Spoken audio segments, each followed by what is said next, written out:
Hello everyone! Another day, another mini vlog. Good evening po sa lahat. Familiar ba kayo sa mga faces? Tara, samahan niyo ako.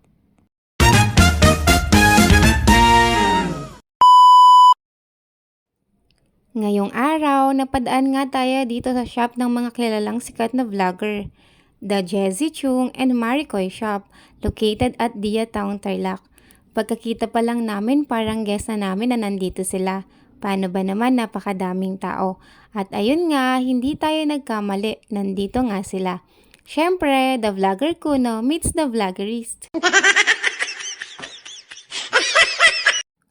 Nakapagpa-picture pa tayo kay Jace at Pakpak Boom, pati na din kay Mother Dragon.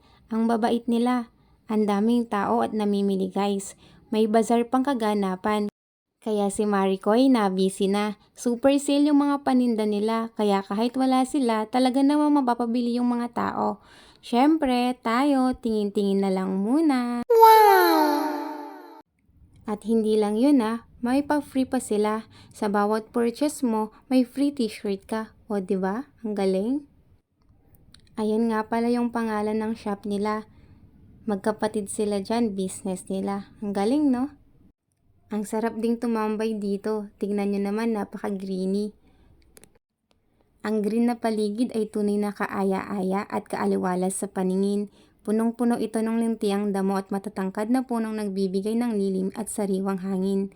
Sa bawat paghinga mo, ramdam mo ang preskong simoy na tila nagpapagaan sa pakiramdam mo. Malawak ang espasyo at kaya't perfect ito para sa mga bata. Malaya silang nagkakatakbo, naglalaro at nagtatawanan na walang iniinding panganib. Cherries, tignan nyo naman, nagagandahan-gandahan pa tayo dyan. At tignan nyo naman guys, parang magkapatid na talaga kami. Feeling close na.